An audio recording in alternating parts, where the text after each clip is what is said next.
What's up, guys? Evan here along with my co-caster, Braden. What's up, everybody? And we are the Yin Yang Tribe. So this time, Nailed it! This time we're talking a little bit sensitive. I don't think anybody wants to imagine Survivor without Jeff Probst. Like, we've grown up watching him, but everyone probably does wonder who would have the nerve to take over for a legend if that day ever came. I personally always said if Jeff wasn't on Survivor, if he wasn't the host, I would not watch it. I've always said that. Really? Yeah. Well, I give it a chance, but I would hope the next guy is as good as he is. I doubt it. All right. So here are who we think would do a great job. Come on, go.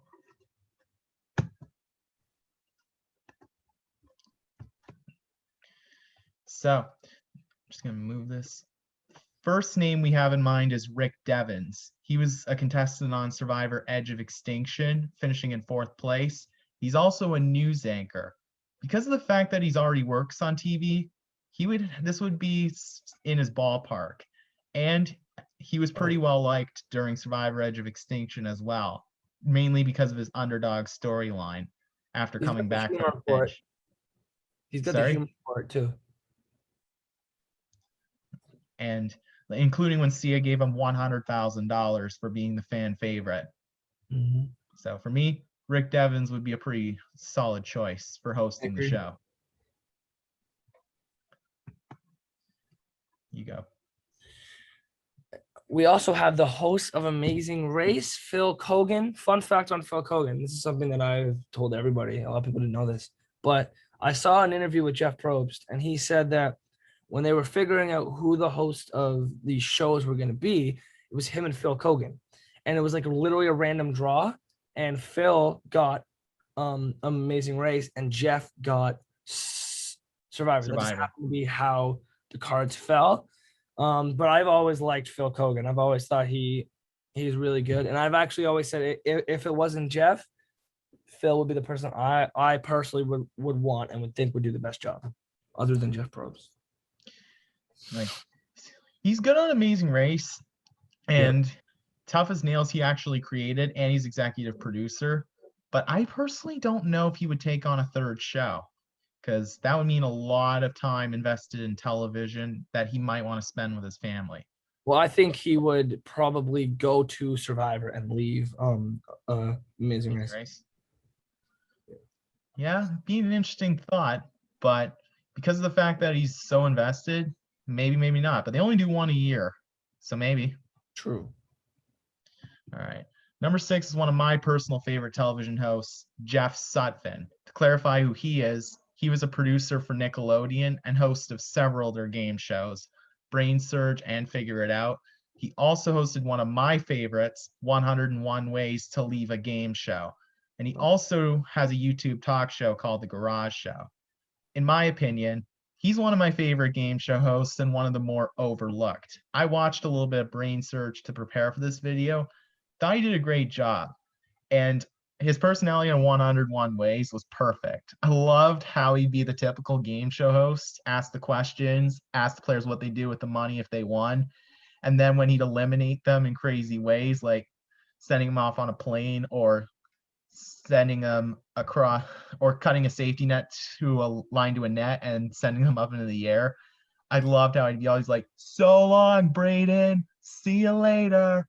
Looks like a very outgoing, creative guy.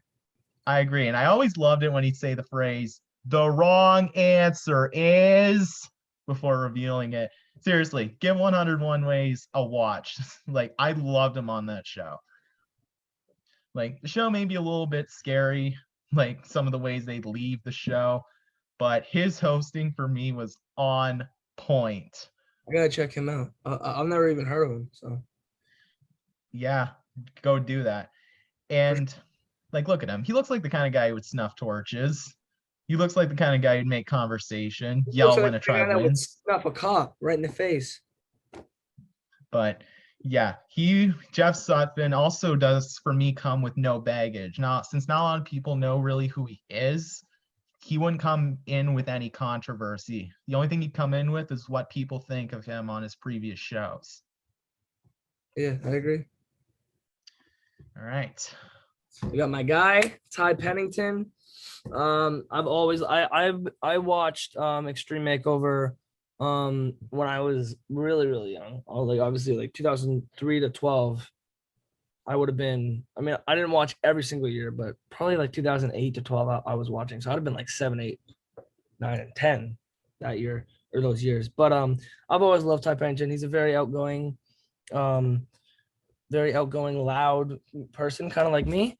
But yeah, I've always thought he would do a very, very good job if he was able to host Survivor. He's one of the only people. Him along with Phil Cogan are like some of the only people that I would actually ever watch Survivor if it wasn't Jeff. If it was him or Phil, I would definitely give it a try. But if it was some guy I've never heard of, like the person you're about to see next, then I wouldn't be too sure about it. Let me ask you a quick question. That guy we just talked about, Jeff Sutton, I think I piqued your interest. If you liked him, you think you'd watch with him? If I liked him, yeah. All right. To prepare for this video, I also watched a little Extreme Makeover Home Edition. I loved how he'd go from being really concerned for that one family I watched to being really excited to get the job done. How did you watch it? Sorry? How did you watch it? Like on YouTube. Oh, on YouTube. Do they have them on? I loved how he went all out for that family. Like the family had 2 kids, 4 adopted nieces and nephews. He played to their interests. Like one of them had an interest in Egypt, made his room Egypt themed. One of them had an interest in monkeys, rainforest, made her room themed around that. The 2 nephews, westerns and 8 paper airplanes, made their room themed around that. The 2 nieces, gymnastics, made their room themed about that. And their old house was really small too, 800 square feet. So like it's the perfect kind of house for one of us if we were buying our first house. And then he got them a perfect family-sized home. So I loved how he did with that show. Like he had the energy, he had the concern. And if he gets brought onto the show, I think that he should build them a shelter for a reward. That'd be pretty cool. That would be. Yeah. Yeah, I didn't know that you could find full Extreme Makeover episodes on YouTube. Yeah. I'll have to check that out. And this one, everybody, this is Evan's celebrity crush. Andrew Younghusband, psych. It's Andrew Evan-husband. That's what it is. Okay. So number 4 is the host of Canada's Worst Driver, Andrew Younghusband. Along with that, he's also done a few other shows, such as Canada's Worst Handyman, Don't Drive Here, which he drives in a lot of places that are very difficult to drive in, and another show called Tougher Than It Looks. And Evan's show, Canada's Worst Driver. Yeah, I mentioned that. But before Survivor brought Canadians onto the show, I was thinking he'd be a good host if Survivor had a Canadian version. He's got the personality. He's got the concern. If someone wanted to quit the show, I think he'd be pretty ruthless towards them like Jeff is. Like, especially when the reasons are like they can't handle the elements anymore. Like, yeah. I think he'd be pretty good at ripping them to shreds like Jeff does. Like Jeff's done that before, hasn't he? Yeah, I love that. Yeah, because Survivor can be a pretty hard game. He did it to Colby. Remember when or no, not Colby, Colton. When Colton tried to leave, he's like, "So to be clear, you're quitting again." Oh yeah, I remember that. A couple others too, but I think Andrew would show the concern, be harsh with the players. I think he can be loud. All qualities that Jeff has. I think he's got the right character to be the next torch snuffer. I agree. And plus, I would get to meet him because he knows Evan. So that'd be even better. All right, next we have John Cochran, 2-time Survivor contestant. He placed 8th on Survivor South Pacific, and he won Survivor Caramon.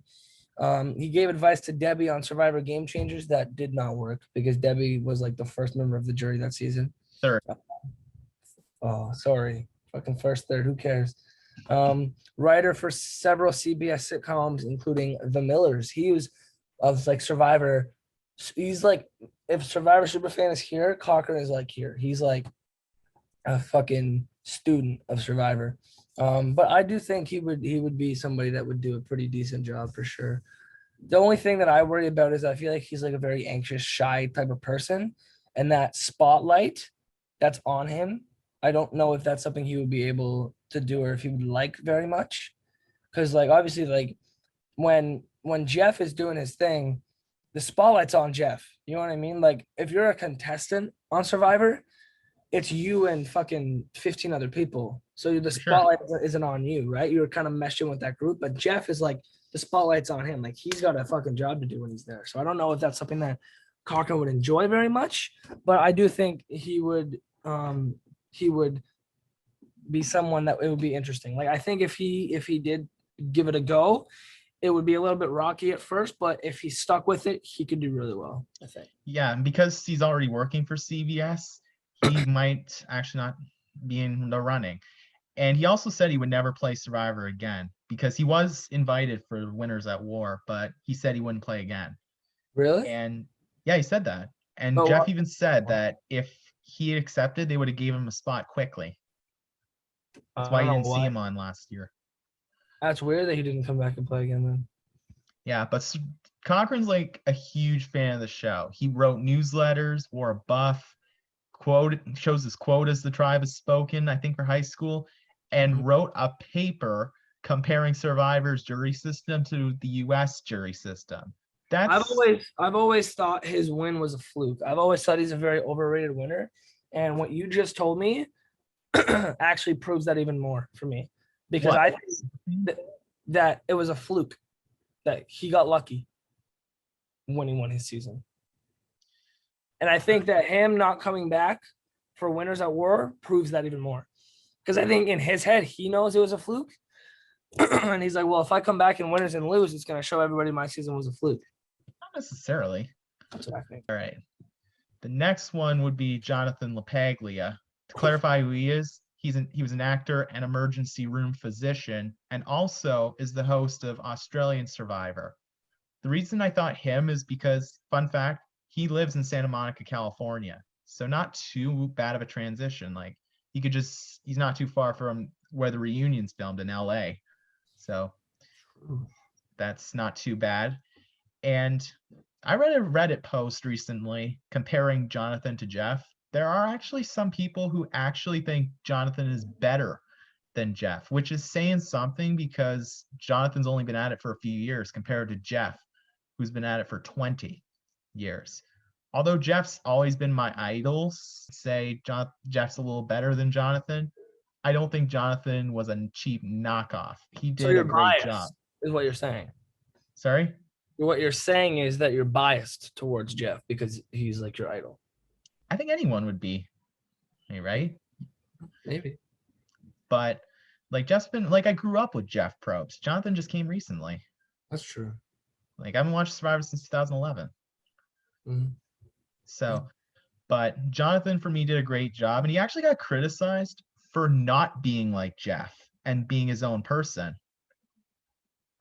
And like he changed some of the things Jeff had said, like it said, I'll tally the votes, or I'll count the votes, I think he said. And when announcing a hidden immunity idol, he would say, I can confirm this is an idol, instead of just going to it, this is a hidden immunity idol. And so little things like that was what he changed, but he did a great job for me. I kind of like that. I think if you're a host, you got to kind of make it your own, right? And it's about the way that you do it. It's because he's not going to just redo everything, right? He's doing a similar to how Jeff does it, but he's also making his own thing, which that's what I've always said is it makes someone the best at what they do, is to kind of take, like, that shows that he recognizes that Jeff is like the best to ever do it. And he wants to be like Jeff, but he doesn't want to do it exactly the same. He wants to make it his own while also being able to Stay true to the formula. Right. Pay tribute to how great Jeff is, but at the same time, make it his own. If he's able to do both, that shows how good he is. I agree. All right. And the last one, Boston Rob Mariano. He was a 5-time, he's one of only like, I think 2 or 3, maybe 4 or 5-time Survivor contestants. He's the only one to play 5 times. Pardon? Only one to play 5 times. Really? Only one, and he was the first to play 4. I think Rupert was the first. No, No, wait. Rob was season 22. Rupert was 27. Oh, you're right. Okay, yeah. So only a couple people have played 4 times. He's the only one to play 5. Yes. He placed 10th in Marquesas, runner-up in All-Stars, 13th in Heroes and Villains. He won Redemption Island and placed 17th in Winners at War.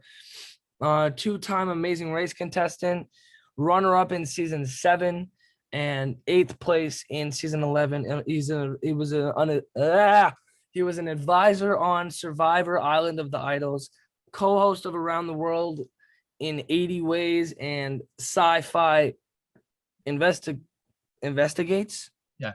Investigates, and host of The Player. I think Rob would do a fantastic job. However, I don't think he would ever do it if he was offered it. Really? Why don't you think he'd do it?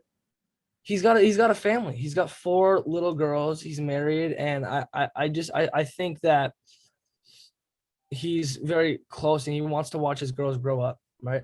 I think if he was Jeff's age and his 4 daughters were adults and they were married with kids, then why not, right? But I think at this age, he's got young kids, right? And he's a family guy. I think we've all seen. Because he said he almost didn't even come back for Winners at War because of his family, right? Jeff has stepkids too, 16 and 14, I think. Yeah, that's not the same thing though. When you have a kid, you want to watch your little girl grow up. Fair enough. Right? And Jeff's children, his actual children, are grown up now, so it makes sense for him to go on the island and do that stuff. But Rob, I just don't think he would ever do it. I really don't. If he did do it, he would do a fantastic job. But I don't think he ever would. Let me make a little bit of a comparison here. For those of you who don't know me too well, I've been watching a lot of Jeopardy recently, and the first guest host they had after Alex Trebek passed away was a former contestant, Ken Jennings. And he's very comparable to Boston Rob. Rob's played the most out of any player with 5 times. Ken Jennings had the longest winning streak on Jeopardy with 74 wins. He's also been in numerous tournaments and this year joined the Jeopardy team as a consulting producer. So I think it made sense for him to be the first guest host. And I thought he did a great job. And if they picked him to be the new Jeopardy host, I'd be fine with that. So very comparable here. Boston Rob's played the most out of any player like Ken did on Jeopardy. He's played on another reality show. He was an advisor on Survivor and that twist, Island of the Idols. He wrote a book on Survivor, The Boston Rob Rules, which I actually got a copy of. And I think it would be pretty fair to hand the biggest player in Survivor a big role as Survivor's new host if that day came. I think you offer it to him for sure, but like I said, I don't think he would ever take it. Well, we'll have to find out one day. Depends on if the money is right too, right? Like That's Jeff probably true. makes a lot of freaking money. I know, right? A lot of freaking money. So if the money was right, I'm sure Rob would do it. But who knows, right? You never know. All right. Well, that does it for this video. Feel free to comment your opinions. If there's anyone you think would make a solid Survivor host down below. So hit the comment board to message and weigh in. And we'll be back next time with another video.